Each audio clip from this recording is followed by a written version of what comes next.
نحمده ونصلي ونسلم على رسول الكريم أما بعد فأعوذ بالله من الشيطان الرجيم بسم الله الرحمن الرحيم وأذن في الناس بالحج يأتوك رجالا وعلى كل ضامر يأتينا من كل فج عميق صدق الله مولانا العظيم إن الله وملائكته يصلون على النبي يا أيها الذين آمنوا صلوا علیہ وسلموا تسلیما۔ درود پاک بآواز بلند پڑھیے الصلاۃ والسلام علیک یا سیدی یا رسول اللہ وعلی آلک واصحابک یا سیدی یا حبیب اللہ۔ الصلاۃ والسلام علیک یا سیدی یا ختم المرسلین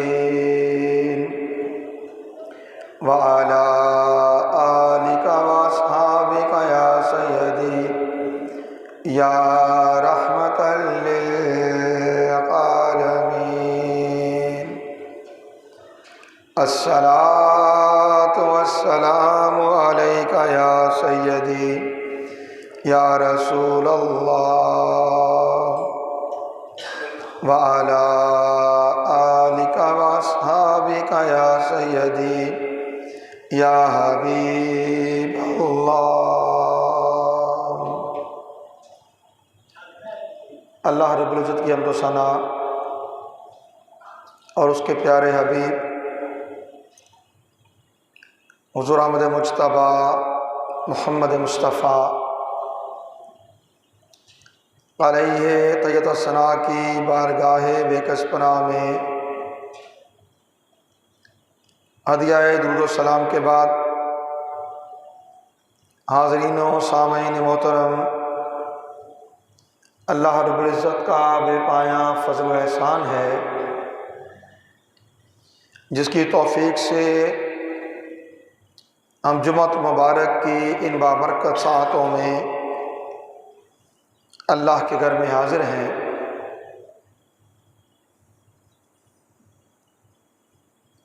آنے والے کل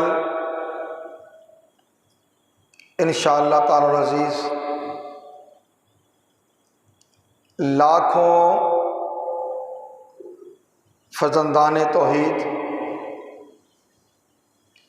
سرزمین حجاز مقدس میں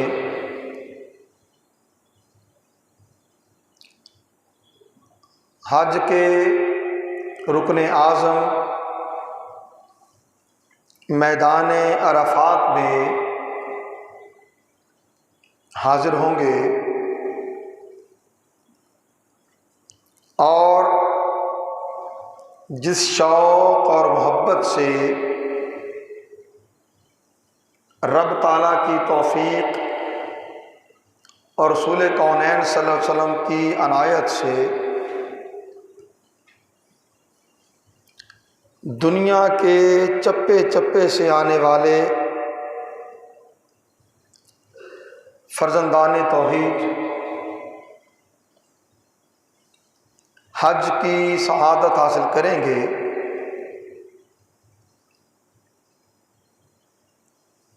اسی نسبت سے آج کی گفتگو کے لیے سورہ حج کی آیت 27 کی تلاوت کا شرف حاصل کیا،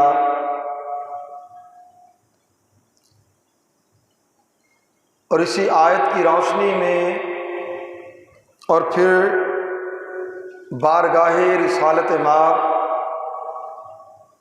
صلی اللہ علیہ وآلہ وسلم سے اکتساب فیض کرتے ہوئے حج کے اور اماکن حج کے فضائل اور برکات، اس پر بات کریں گے۔ اللہ رب العزت نے اپنے خلیل حضرت ابراہیم علیہ السلام کو حکم دیا، وَأَذِّن فِي النَّاسِ بِالْحَجِّ، اے ابراہیم آپ لوگوں میں حج کا اعلان کر دیجئے، یاتوک رجالا وعلی کل ضامر یاتین من کل فج عمیق۔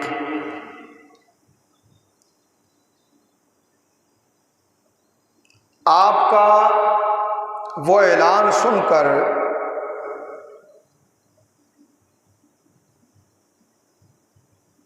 لوگ پیدل سوار ہو کر دبلی اونٹنیوں پر دور دراز کے راستوں سے آئیں گے، دور دراز کے راستوں سے آئیں گے۔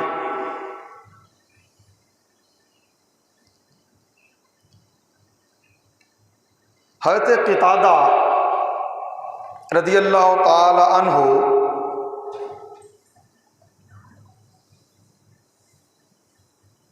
اس آیت کی تفسیر میں بیان کرتے ہیں کہ اللہ تعالیٰ نے حضرت ابراہیم علیہ السلام کو جب حکم دیا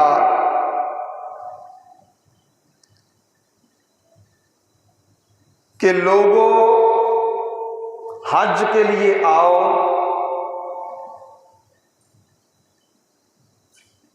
اللہ کے حکم پر آپ نے اعلان فرمایا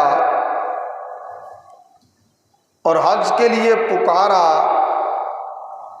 کیا لوگوں اللہ تعالیٰ نے ایک گھر بنایا ہے، تم اس کا حج کرو۔ تو اللہ تعالیٰ نے یہ اعلان آدم علیہ السلام کی اولاد میں سے ان کے کانوں تک پہنچا دیا جن کے نصیب میں اس کی مشیت و ارادے سے حج کرنا لکھا گیا۔ اللہ تعالیٰ نے ارشاد فرمایا لِيَشْهَدُوا مَنَافِعَ لَهُمْ، تاکہ لوگ اپنے منافع کے لیے، اپنے فائدہ کے لیے حاضر ہوں۔ اور مفسرین نے آیت کے اس حصہ کے لیے کہا کہ اس سے مراد حج کے دنوں کی تجارت اور آخرت کا ثواب ہے۔ اور بعض بزرگوں نے اس پر یہ تبصرہ کیا کہ اللہ کی قسم ان کی بخشش ہو گئی، جن کے کانوں تک یہ صدا پہنچی اور وہ لبیک کہتے ہوئے عازم حج ہو گئے، ان کی بخشش ہو گئی۔ رسول کونین صلی اللہ علیہ وسلم نے حج کی اہمیت کو بیان کرتے ہوئے ارشاد فرمایا من مات ولم یحج فلیمت ان شاء یہودیا ان شاء نصرانیہ، کہ جو شخص استطاعت ہوتے ہوئے حج کے بغیر فوت ہو جائے وہ چاہے تو یہودی ہو کر مرے، چاہے تو عیسائی ہو کر مرے، وہ پھر اس کا ہم سے کوئی سروکار نہیں۔ یہ حج ہے، یہ حج ہے، ارکان اسلام میں سے ایک رکن۔ رسول کونین صلی اللہ علیہ وسلم نے حج کی فضیلت کو بیان کرتے ہوئے ارشاد فرمایا، من حج البیت فلم یرفس ولم یفسق خرج من ذنوبہ کیوم ولدتہ امہ۔ جس نے بیت اللہ شریف کا حج کیا اور اس دوران نہ تو اس نے کوئی بے حیائی کی، بدگوئی کی، اور نہ ہی کوئی گناہ کیا، وہ اپنے گناہوں سے اس طرح باہر آئے گا جس طرح وہ بچہ جسے اس کی ماں نے آج جنم دیا ہو۔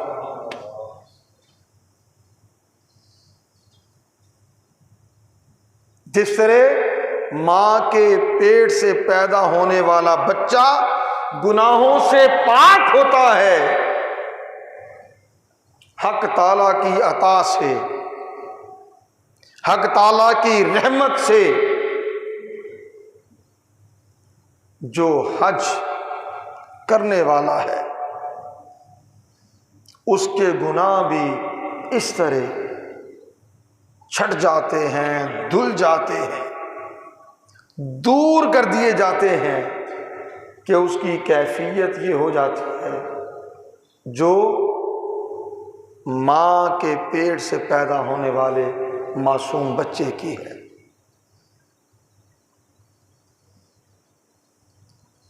اللہ اکبر۔ آقا علیہ الصلوۃ والسلام نے ارشاد فرمایا، عرفہ کے دن سے زیادہ کسی دن میں شیطان جس قدر ذلیل، رائندہ اور حقیر و غضبناک ہوتا ہے ایسا کسی اور دن کبھی نہیں دیکھا گیا، کبھی نہیں دیکھا گیا۔ ٹھیک ہے، اور ایسا اس لیے ہوتا ہے کہ اللہ تعالیٰ کی رحمت کا نزول ہوتا ہے، بڑے بڑے گناہ معاف کر دیے جاتے ہیں۔ وہ دیکھتا ہے کہ ان کے تو گناہ سارے کے سارے معاف ہو گئے، اور اس سے کہا جاتا ہے، اسی لیے آقا نے ارشاد فرمایا، ان من الذنوب ذنوب لا یکفرها الا الوقوف بعرفہ۔ کچھ گناہ ایسے بھی ہوتے ہیں جو فقط عرفات میں ٹھہرنے سے ہوتے ہیں، عرفات میں ٹھہرنے سے معاف ہوتے ہیں، کہ جو میدان عرفات 9 ذی الحج پہنچ گیا، اس کے وہ گناہ بھی معاف ہو گئے جو کہیں اور معاف نہیں ہوتے، وہ وہیں پر معاف ہوتے ہیں۔ اللہ اکبر۔ رسول کونین صلی اللہ علیہ وسلم نے حج کا اجر و ثواب بیان کرتے ہوئے ارشاد فرمایا، جو شخص اپنے گھر سے حج یا عمرے کے ارادے سے نکلے اور مر جائے تو اسے قیامت تک حج اور عمرہ کرتے رہنے والے کا اجر دیا جاتا رہے گا۔ اور جو شخص حرمین طیبین میں سے کسی ایک حرم شریف میں، حرم مکہ میں یا حرم مدینہ میں انتقال کر جائے، فرمایا تو اسے نہ تو حساب کے لیے پیش کیا جائے گا اور نہ اس کا حساب ہوگا، اور اس سے کہا جائے گا جنت میں داخل ہو جا، اور اس سے کہا جائے کہ جنت میں داخل ہو جا. اور پھر اللہ کے نبی صلی اللہ علیہ وآلہ وسلم نے ارشاد فرمایا حجۃ مبرورۃ خیر من الدنیا وما فیہا وحجۃ مبرورۃ لیس لہا جزاء الا الجنہ. فرمایا مقبول حج دنیا اور جو کچھ اس میں ہے اس سے بہتر ہے، اور مقبول حج کی جزا جنت کے سوا اور کچھ نہیں.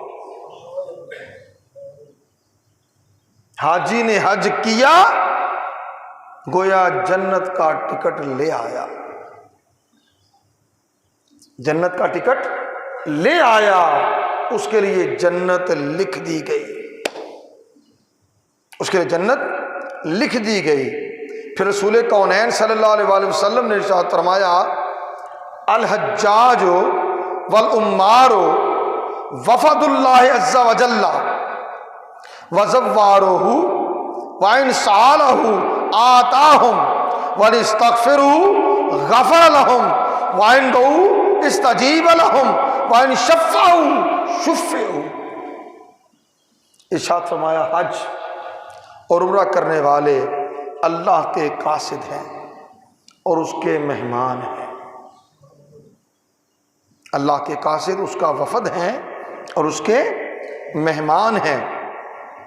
اگر وہ اللہ تعالیٰ سے کچھ مانگے تو وہ انہیں عطا فرماتا ہے، اگر بخشش طلب کرے تو وہ انہیں بخش دیتا ہے، اگر وہ دعا مانگے تو وہ ان کی دعائیں قبول کرتا ہے، اور اگر وہ کسی کی شفاعت کرے تو رب تعالیٰ ان کی شفاعت کو قبول فرماتا ہے، ان کی شفاعت قبول ہو جاتی ہے، ان کی شفاعت قبول ہو جاتی ہے. اہل بیت اطہار میں سے روایت ہے اعظم الناس ذنبا من واقف بعرفۃ فظن ان اللہ تعالی لم یغفر لہ. کہتے ہیں وہ شخص جو لوگوں میں سے بڑا گناہگار ہے، وہ شخص لوگوں میں سے بڑا گناہگار ہے جو عرفات میں کھڑا ہو اور یہ گمان کرے کہ اللہ تعالیٰ نے اس کی بخشش نہیں فرمائی، اللہ تعالیٰ نے اسے معاف نہیں کیا، فرمایا بڑا گناہگار ہے. گویا عرفات میں قیام کے وقت جہاں فرزندان توحید لاکھوں کی تعداد میں لبیک اللہم لبیک کی صدائیں بلند کر رہے ہوتے ہیں، لا شریک لک لبیک کی صدائیں بلند کر رہے ہیں، ان الحمد لک والملک کی صدائیں بلند کر رہے ہیں، لا شریک لک کی صدائیں بلند کر رہے ہیں، وہ اس حال میں ہوتے ہیں کہ رب تعالی جو وہ دعا کرے انہیں قبول فرماتا ہے. حق تعالیٰ سے بخشش مانگے اللہ بخش دیتا ہے، کسی کے لیے سفارش کرے اللہ تعالیٰ ان کی سفارش قبول کر لیتا ہے. اور پھر اگر کوئی یہ گمان کرے کہ مجھے اللہ نے معاف نہیں کیا، اللہ نے میری بخشش نہیں کی، تو فرمایا وہ پھر لوگوں میں بہت بڑا گناہگار ہے جو ایسا سوچتا ہے، جو ایسا سوچتا ہے. ایک حدیث پاک ہے کہ اللہ تعالیٰ نے حج کے لیے وعدہ فرمایا کہ ہر سال 6 لاکھ حجاج کرام بیت اللہ کا طواف کریں گے، حج کریں گے. اور فرمایا کہ اگر کسی سال میں کوئی کمی رہ جائے تو اللہ تعالیٰ اس کمی کو فرشتوں سے پورا کر دیتا ہے. فرشتوں کو بھیج دیتا ہے کہ فرشتوں جاؤ اور میرے گھر کا حج کر کے آؤ۔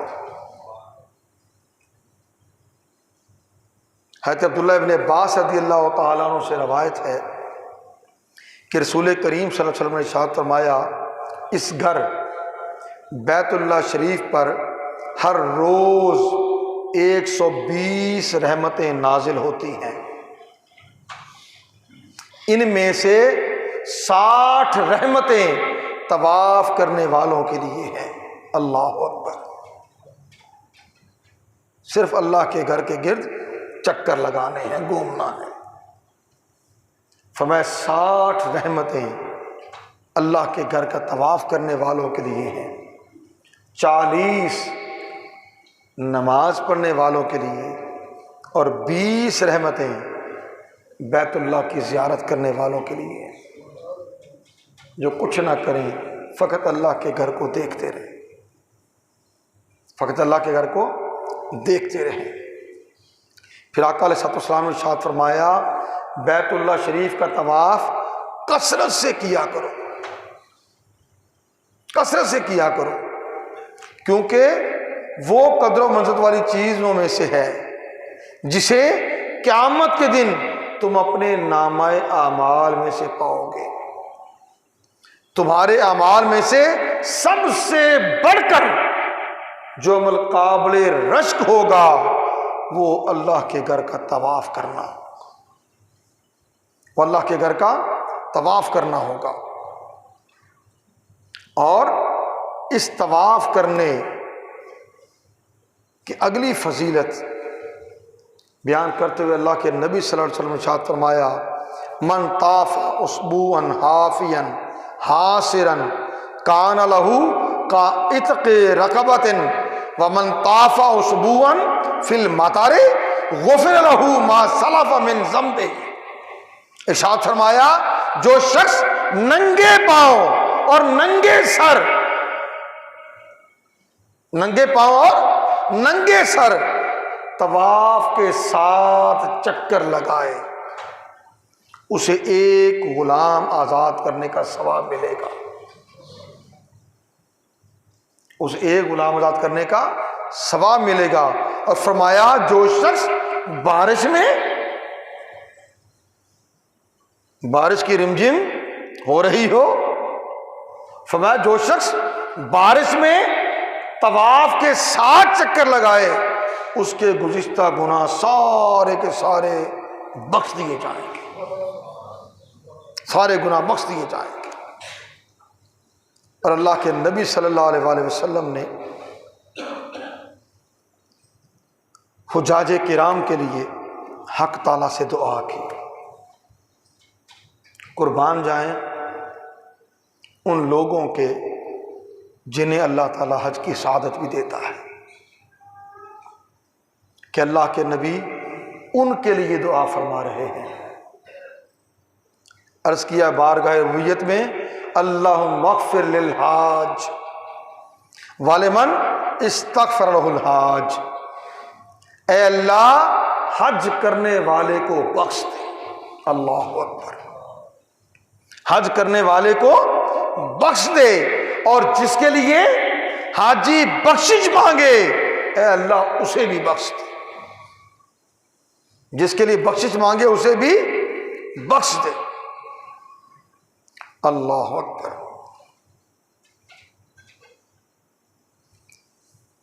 اللہ اکبر۔ حضرت علی بن موفق رحمۃ اللہ تعالی علیہ رسول کریم صلی اللہ علیہ وسلم کی طرف سے انہوں نے کئی حج کیے۔ انہوں نے بتایا کہ میں نے رسول کریم صلی اللہ علیہ وسلم کو خواب میں دیکھا، آپ نے فرمایا، اے ابن موفق، تم نے میری طرف سے حج کی ہے؟ میں نے عرض کیا ہاں۔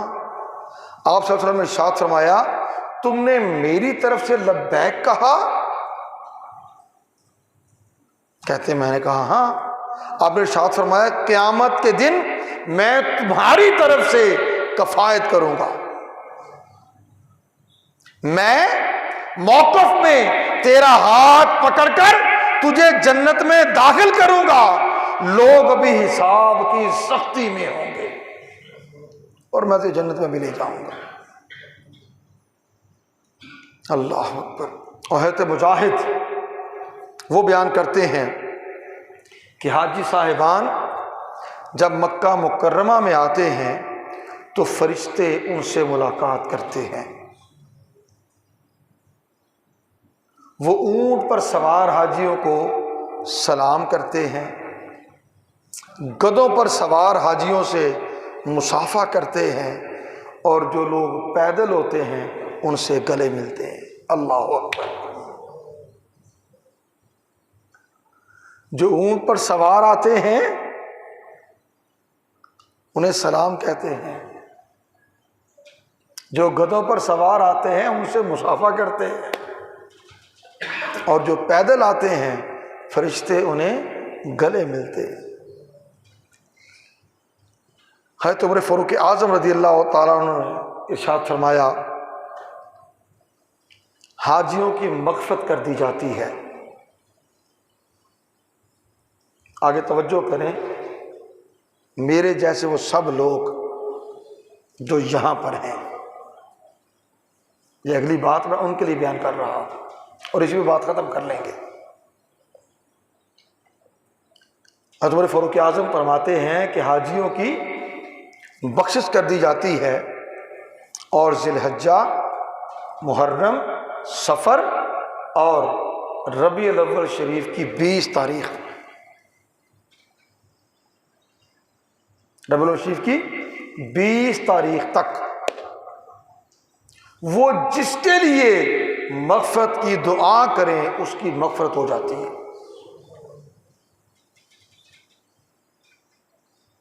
اور یہ 100 سے 110 دن بنتے ہیں، ذی الحج، محرم، سفر، ربیع الاول کی 20 تاریخ تک۔ اگر ہم ذی الحج کا پورا مہینہ لے لیں، 30 شمار کر لیں، محرم کے 30، سفر کے 30 اور 20 دن ربیع الاول شریف کے، تو 110 دن وہ جس کے لیے مغفرت کی دعا کریں اس کی بخشش ہو جاتی ہے۔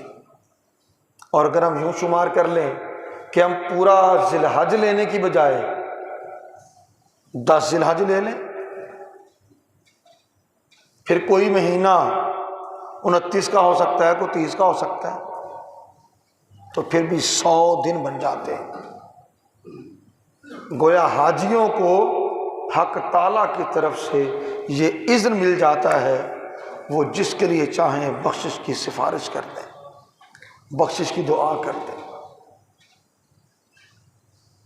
حضرت عمر کہتے ہیں اس کی بخشش ہو جاتی ہے۔ اور پہلے بزرگوں کا ایک معمول امام غزالی نے احیاء علوم الدین میں بیان کیا ہے۔ وہ کہتے ہیں کہ جب وہ جہاد پہ کوئی جاتے تو مجاہدین کو رخصت کرنے کے لیے وہ ان کے ساتھ پیدل جاتے، جہاں تک کہ شہر سے باہر نکل جائے۔ اور جب حجاج کرام واپس آتے تو انہیں لینے کے لیے جاتے، انہیں لینے کے لیے جاتے، ان کی دونوں آنکھیں کو درمیان پیشانی پہ بوسہ دیتے اور ان سے اپنے لیے دعا کرواتے۔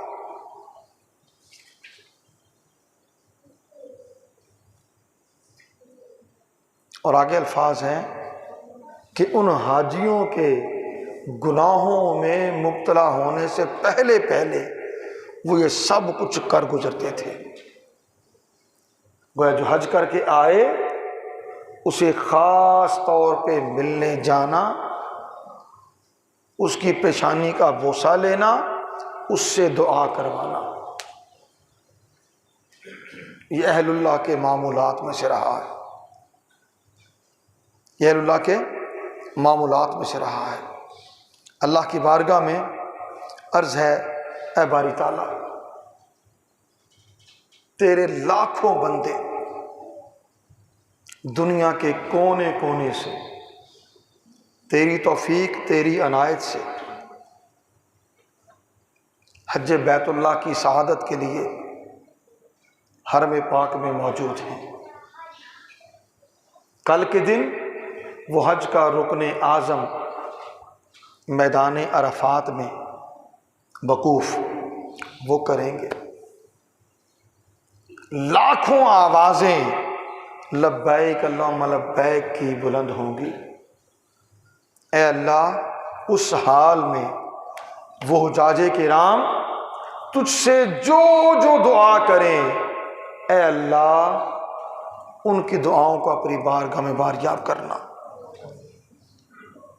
وہ دعائیں ان کی انفرادی ہوں، ان کے خاندان کے لیے ہوں، ان کے اہل محلہ کے لیے ہوں، پورے عالم اسلام کے لیے ہوں، اہل فلسطین کے لیے، اہل کشمیر کے لیے، یا جہاں جہاں بھی اہل ایمان ظلم کی چکی میں پس رہے ہیں، مالک انہیں اپنی بارگاہ میں قبول فرما لینا۔ اور اے مالک ان میں سے جو کوئی تجھ سے یہ دعا کر لے کہ عالم اسلام کو مولا دینی حمیت عطا فرما، دینی غیرت عطا فرما، جرأت عطا فرما، بہادری عطا فرما، انہیں اپنے ساتھ ایسے جوڑ لے کہ وہ عالم کفر کے خلاف متحد ہو کر کھڑے ہونے والے ہو جائیں۔ انہیں کوئی ایسی قیادت دے دے، کوئی ایسا رہبر، ایسا رہنما، ایسا پیشوا دے دے جس کی چھتری تلے عالم اسلام متحد ہو سکے، اور کچھ نہ صحیح کم از کم اپنے مسلمان بھائیوں کے حقوق کا تحفظ تو کر سکے۔ بے بسی، بے کسی، بے چارگی کی تصویر بنے تو نہ رہے، کچھ جرأت رندانہ پیدا کرے۔ اللہ تعالی ہمارے حجاج کی ساری دعائیں قبول کرے اور ان کی دعاؤں کے صدقے ہماری بھی بخشش و مغفرت کا سامان فرمائے۔ وما علینا الا البلاغ۔